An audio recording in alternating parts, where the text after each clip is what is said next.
நினைவின் மூலமாக என்ன நடக்கின்றது? மறதியின் மூலமாக என்ன நடக்கின்றது? ஓம் சாந்தி.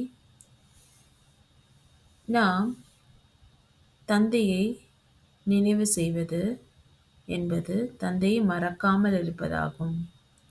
தந்தை நினைவு மூலமாக நாம் நமது பாவங்களை பஸ்மமாக்கிக் கொண்டிருக்கின்றோம்.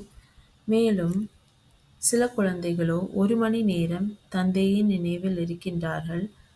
பிறகு மாயையின் பூதம் பிரவேசமாகி கோபத்தின் ரூபத்தில் வந்துவிடுகின்றது. அவர்கள் கோபப்படும் பொழுது திரும்பவும் நினைவு செய்கின்றார்கள் தந்தையை.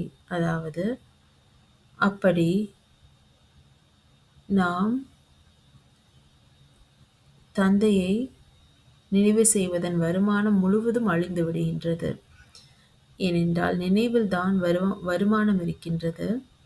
மேலும் நாம் மறதியில் வந்துவிட்டோம் என்றால் நமக்குள் பூதங்கள் பிரவேசமாகி விடுகின்றது. இதன் மூலம் நாம் கோபப்படுகின்றோம். கோபம் இமர்ஜ் ரூபத்தில் வந்துவிடுகின்றது, அதாவது வெளியில் வந்துவிடுகின்றது. பிறகு நாம் சேர்த்து வைத்த அனைத்து நினைவின் வருமானங்களும் அழிந்து விடுகின்றது. ஆகையால் தந்தை கூறுகின்றார், இது மிகவும் உயர்வான பாதையாக இருக்கின்றது. சில குழந்தைகள் தந்தையை மறந்து விடுகின்றேன் என்று சொல்கின்றார்கள். ஆனால் நாமோ இப்பொழுது மலர்களாக ஆகிக் கொண்டிருக்கின்றோம்.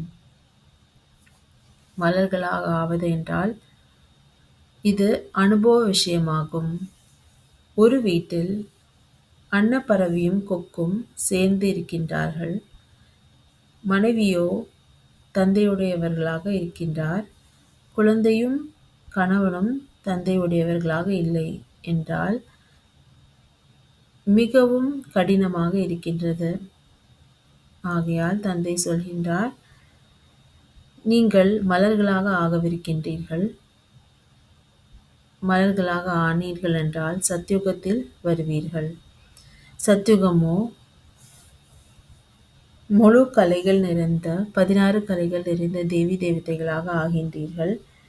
பிறகு திரேதாயுகத்தில் 2 கலைகள் குறைந்து விடுகின்றது. ஆகையால் தந்தை சொல்கின்றார், நீங்கள் அப்படிப்பட்ட மலர்களாக ஆக வேண்டும். ஆகி தூய்மையாக இருந்து தந்தை நினைவின் மூலமாக மலர்களாகவே இருக்க வேண்டும். இதன் மூலமாக சத்யுகத்தின் ஆஸ்தி கிடைத்து கொண்டு இருக்கும். ஓம் சாந்தி.